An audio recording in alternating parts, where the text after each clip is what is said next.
दुनिया की सबसे खतरनाक जंग कभी अचानक शुरू नहीं होती, वो धीरे धीरे पकती है और फिर एक दिन फट पड़ती है। 28 फरवरी 2026 को कुछ ऐसा ही हुआ, जब अमेरिका और इजराइल ने मिलकर ईरान पर एक कोऑर्डिनेटेड एयर कैंपेन शुरू कर दी। B-2, B-52 जैसे स्ट्रेटेजिक बॉम्बर्स से लेकर एडवांस्ड फाइटर जेट्स तक।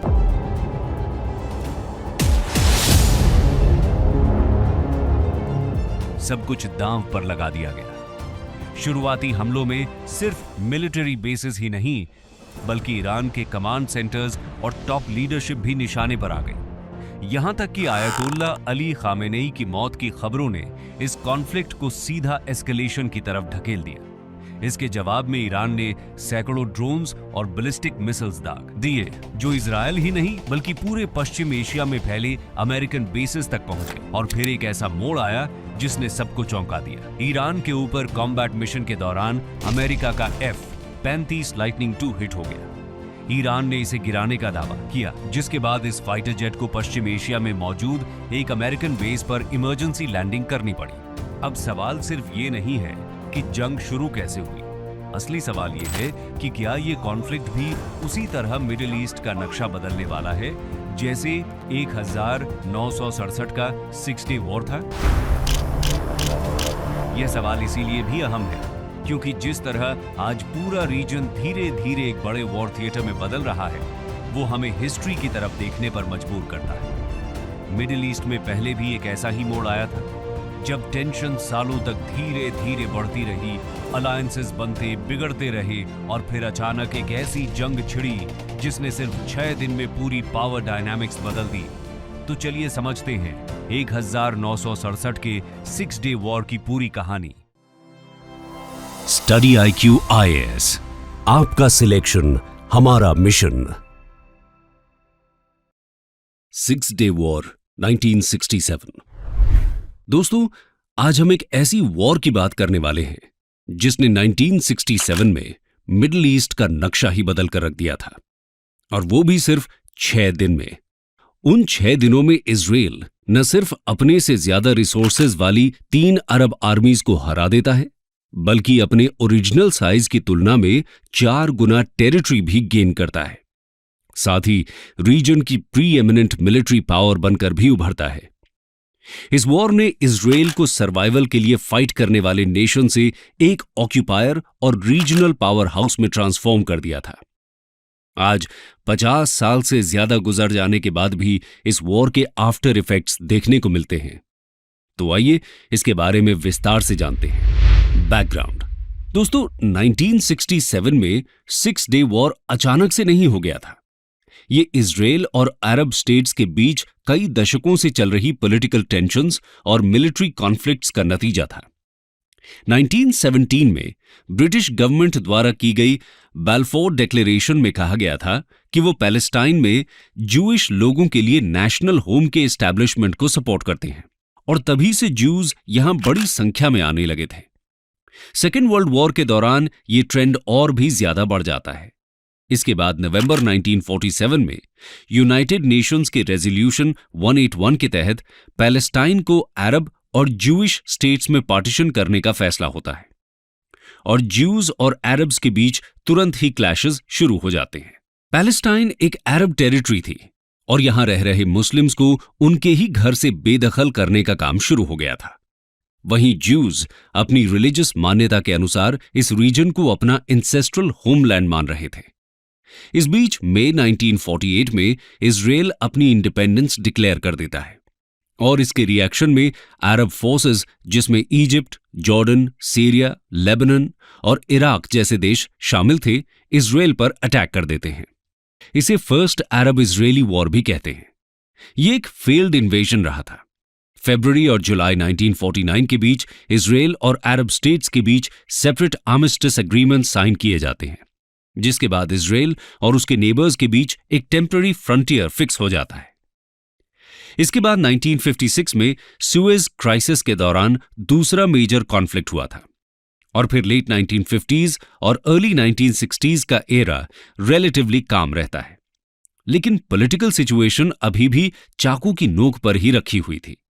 अरब लीडर्स 1948 की वॉर में हुए अपने मिलिट्री लॉसेस से तो परेशान थे ही, साथ ही इस दौरान हजारों की संख्या में क्रिएट हुए पैलेस्टीनियन रेफ्यूजीज भी उनकी समस्या को बढ़ा रहे थे। और दूसरी तरफ इजरायलीज को भरोसा हो गया था कि इजिप्ट और बाकी अरब देश उनके एग्जिस्टेंस के लिए थ्रेट हैं। इस तरह म्यूचुअल डिस्ट्रस्ट की वजह से इनके बीच एक और वॉर की पूरी संभावना बन रही थी। Origins of the six day war. दोस्तों, सिक्स डे वॉर को चिंगारी देने का काम सीरीज ऑफ बॉर्डर डिस्प्यूट्स करते हैं। मिड 1960s में Syrian bagged Palestinian gorillas Israeli border पर अटैक करना शुरू कर देते हैं, जिसके जवाब में इजरायल डिफेंस फोर्सेस भी रेड्स शुरू कर देती हैं। अप्रैल 1967 में सिचुएशन और ज्यादा गंभीर रूप ले लेती है। इजरायल और सीरिया के बीच एक ferocious air and artillery engagement होता है। इस कांटे की टक्कर में 6 सीरियन जेट्स डिस्ट्रॉय हो जाते हैं। इसी बीच सोवियत यूनियन इजिप्ट से इंटेलिजेंस शेयर करता है, जिसमें यह कहा जाता है कि इजरायल सीरिया पर फुल स्केल इन्वेजन की तैयारी में है और इसलिए अपने ट्रूप्स को नॉर्दर्न बॉर्डर की तरफ मूव कर रहा है। यह इंटेलिजेंस रिपोर्ट गलत जरूर थी, लेकिन इसने इजिप्ट के प्रेसिडेंट गमाल अब्दुल नासिर को एक्शन लेने के लिए पुश कर दिया था। अपने सीरियन एलाइज को सपोर्ट देने के लिए ये इजिप्शियन फोर्सेस को साइनाई पेनिनसुला की तरफ एडवांस करने का ऑर्डर देते हैं। यहां 1948 की वॉर के बाद यूएन पीस कीपिंग फोर्सेस तैनात कर दी गई थी। इजिप्शियन फोर्सेस इजरायल के बॉर्डर को प्रोटेक्ट कर रही इस यूएन पीस कीपिंग फोर्स को एक्सपेल कर देते हैं। आने वाले दिनों में भी प्रेसिडेंट नासिर इजरायल के अगेंस्ट एक्शन लेना जारी रखते हैं। 22 मई को वो रेड सी और गल्फ ऑफ अकाबा को कनेक्ट करने वाले सी पैसेज स्ट्रेट्स ऑफ तिरान में इजरायली शिपिंग पर बैन लगा देते हैं और एक हफ्ते बाद जॉर्डन के किंग हुसैन के साथ डिफेंस पैक्ट साइन कर लेते हैं। मिडिल ईस्ट की बिगड़ती सिचुएशन को देखकर American president Lyndon B Johnson दोनों साइड्स को ही फर्स्ट शॉट फायर न करने की सलाह देते हैं। साथ ही स्ट्रेट्स ऑफ तिरान को रीओपन करने के लिए इंटरनेशनल मैरिटाइम ऑपरेशन का प्लान बनाने की कोशिश भी करते हैं। हालांकि ये प्लान कभी बन ही नहीं पाता और अर्ली जून 1967 में इजरायली लीडर्स फैसला कर लेते हैं कि अरब मिलिट्री बिल्डअप को काउंटर करने के लिए वो प्रीएम्प्टिव स्ट्राइक लॉन्च करेंगे। इसका मतलब हुआ कि इस बार वो अरब्स की तरफ से पहला वार होने का इंतजार नहीं करेंगे, बल्कि खुद ही अटैक शुरू कर देंगे। 6 डे वॉर इरप्ट्स। 5 जून 1967 को Israel defence forces operation focus की शुरुआत करती हैं। यह इजिप्ट पर किया जाने वाला कोऑर्डिनेटेड एरियल अटैक था। 5 जून की सुबह लगभग 200 एयरक्राफ्ट्स इजरायल से उड़ान भरते हैं और मेडिटेरेनियन होते हुए नॉर्थ की तरफ से इजिप्ट पहुंच जाते हैं। इजिप्शियंस पूरी तरह सरप्राइज रह जाते हैं। उन्हें इजरायल के प्लान की भनक तक नहीं लगी थी। इजरायली एयरक्राफ्ट इसका फायदा उठाकर 18 अलग अलग एयरफील्ड्स पर धावा बोल देते हैं और लगभग 90% इजिप्शियन एयरफोर्स को जमीन पर ही खत्म कर देते हैं। इजिप्ट में मिली कामयाबी के बाद इजरायल अपने अटैक की रेंज बढ़ा देता है और जॉर्डन, सीरिया और इराक के एयरफोर्स पर भी ऐसे ही हमले करता है। दिन खत्म होते होते मिडिल ईस्ट के आकाश पर पूरी तरह इजरायली पायलट्स का अधिकार हो जाता है। एयर सुपीरियॉरिटी बनने के साथ ही इजरायल की जीत तो मानो हो ही चुकी थी, लेकिन अभी भी कुछ और दिन तक दोनों साइड्स के बीच फियर्स फाइटिंग चलती है। 5 जून को ही इजिप्ट में ग्राउंड वॉर भी शुरू हो जाता है। एयर स्ट्राइक्स के साथ साथ इजरायली टैंक और इन्फेंट्री भी अटैक करना शुरू कर देते हैं और देखते ही देखते इजिप्ट के साइनाई पेनिनसुला और गाजा स्ट्रिप पर इजरायली फोर्सेस का डोमिनेंस हो जाता है। इजिप्शियन फोर्सेस अपनी पूरी ताकत से इजरायली असॉल्ट का सामना करती है, लेकिन फील्ड मार्शल अब्दुल हकीम आमेर के द्वारा दिए गए जनरल रिट्रीट के ऑर्डर के बाद इनमें अफरा तफरी मच जाती है और इसके बाद इजरायली फोर्सेस के हाथों इन्हें भारी कैजुअल्टीज फेस करनी पड़ती हैं। इसी बीच जॉर्डन को इजिप्शियन विक्ट्री की झूठी रिपोर्ट्स मिलती हैं और वो सेकंड फ्रंट खोलते हुए जेरूसलम में इजरायली पोजीशंस पर शेलिंग करना शुरू कर देते हैं। इसका जवाब इजरायल ईस्ट जेरूसलम और वेस्ट बैंक पर एक डेवास्टेटिंग काउंटर अटैक करके देता है। 7 जून को Israeli troops old city of Jerusalem को कैप्चर कर लेते हैं, जो अभी तक जॉर्डन का पार्ट हुआ करती थी, और वेस्टर्न वॉल पर प्रे करके अपनी जीत सेलिब्रेट करते हैं। दोस्तों, वेस्टर्न वॉल जिसे वेलिंग वॉल भी कहते हैं, ओल्ड सिटी ऑफ जेरूसलम में लोकेटेड जूज लोगों की पिलग्रिमेज प्लेस है। 6 डे वॉर की अंतिम फाइट इजराइल के नॉर्थ ईस्टर्न बॉर्डर पर सीरिया के साथ होती है। 9 जून को भारी हवाई गोलाबारी के बीच इजरायली टैंक्स और इन्फेंट्री सीरिया के हेविली फोर्टिफाइड रीजन में घुस जाते हैं। इस रीजन को गोलन हाइट्स के नाम से जाना जाता है। दूसरे ही दिन गोलन हाइट्स पर भी इनका कब्जा हो जाता है। इस तरह 5 जून से शुरू होकर 10 जून तक, यानी कि मात्र 6 दिन में ही इजराइल अपने दुश्मनों को धूल चटा देता है। 10 जून 1967 को यूनाइटेड नेशंस के हस्तक्षेप से सीज फायर लागू कर दिया जाता है, जिसके बाद 6 डे वॉर का अब्रप्ट एंड हो जाता है। 6 डे के इस वॉर का क्या परिणाम निकल कर आता है, आइए जानते हैं। Results of the 6 day war. दोस्तों, ये तो साफ है कि 6 डे वॉर में इजराइल की जबरदस्त जीत होती है। एक हफ्ते से भी कम समय के अंदर एक यंग नेशन ने इजिप्ट के गाजा स्ट्रिप और साइनाई पेनिनसुला, जॉर्डन के वेस्ट बैंक और ईस्टर्न जेरूसलम और सीरिया के गोलन हाइट्स को जीत लिया था। इस जीत के बाद इजराइल का साइज 3 गुना हो गया था। 132 घंटे चली फाइटिंग में करीब 20,000 अरब्स और 800 इजरायलीज मारे गए थे। अरब लीडर्स अपनी इस भयंकर हार पर आश्चर्यचकित हो रहे थे। इजिप्शियन प्रेसिडेंट तो अपना इस्तीफा भी दे देते हैं। हालांकि इजिप्शियन सिटीजन्स स्ट्रीट डेमोन्स्ट्रेशंस के जरिए अपना सपोर्ट उन्हें दिखाते हैं, जिसके बाद वो वापस अपना ऑफिस रिज्यूम कर लेते हैं। दूसरी तरफ इजराइल में जश्न का माहौल होता है। इतनी बड़ी जीत के बाद इजरायलीज का मनोबल 7वें आसमान पर होता है और लोगों में नेशनल प्राइड की भावना चरम सीमा पर पहुंच जाती है। दोस्तों, ये सब तो इस वॉर का इमीडिएट नतीजा था, लेकिन इसके अलावा 6 डे वॉर अपनी एक लेगेसी भी छोड़ जाता है। इसको समझना भी जरूरी है। Legacy of the 6 day war. 1967 के इस 6 डे वॉर के बहुत ही व्यापक जियोपॉलिटिकल कॉन्सिक्वेंसेस मिडिल ईस्ट में देखने को मिलते हैं। इसकी वजह से अरब इजरायली कॉन्फ्लिक्ट की आग और ज्यादा भड़क जाती है। वॉर में मिली हार से घायल होने के बाद अरब लीडर्स अगस्त 1967 में सूडान की कैपिटल खार्तूम में मिलते हैं और इजराइल से no peace, no recognition and no negotiation promise करने वाला एक रेजोल्यूशन साइन करते हैं।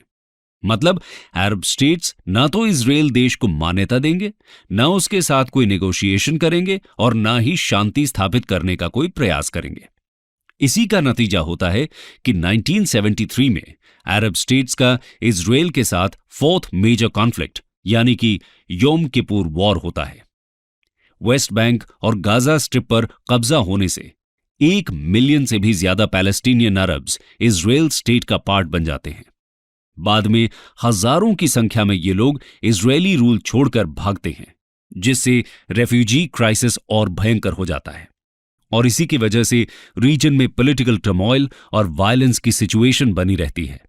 1967 के बाद से अरब इजरायली कॉन्फ्लिक्ट को खत्म करने के हर प्रयास में मुख्य मुद्दा 6 डे वॉर के दौरान सीज की गई टेरिटरीज का ही रहता है। 1982 में इजिप्ट के साथ पीस ट्रीटी करते हुए इजराइल ने साइनाई पेनिनसुला लौटा दिया था और 2005 में गाजा स्ट्रिप से भी विड्रॉ कर लिया था, लेकिन बाकी टेरिटरीज पर अभी भी इजराइल का कब्जा बना हुआ है। स्पेशली गोलन हाइट्स और वेस्ट बैंक अक्सर चर्चा में रहते हैं, क्योंकि यहां इजराइल द्वारा अपनी सेटलमेंट्स का एस्टैब्लिशमेंट अभी भी जारी है। इन्हीं टेरिटरीज का स्टेटस किसी भी अरब इजरायली पीस नेगोशिएशंस में स्टम्बलिंग ब्लॉक का काम करता रहा है।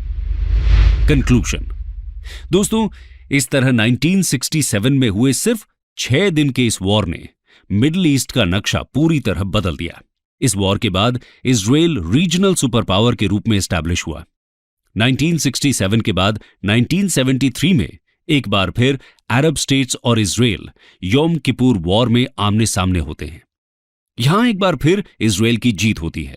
समय के साथ कई सारे अरब स्टेट्स के साथ इजराइल ने पीस एग्रीमेंट्स साइन कर लिए हैं, लेकिन पैलेस्टीनियंस आज भी अपने होमलैंड के लिए संघर्ष कर रहे हैं। पैलेस्टीन लिबरेशन ऑर्गेनाइजेशन यानी कि PLO जहां पीसफुली इस कॉन्फ्लिक्ट को सॉल्व करना चाहता है, वहीं हमास जैसे मिलिटेंट ऑर्गेनाइजेशंस भी हैं जो पैलेस्टीन में एक बार फिर से इंडिपेंडेंट इस्लामिक स्टेट एस्टैब्लिश करना चाहते हैं। अभी मई 2021 में ही हमास ने इजराइल में रॉकेट से अटैक किया था जिसके रिस्पॉन्स में इजराइल ने भी एयर स्ट्राइक से हमला किया।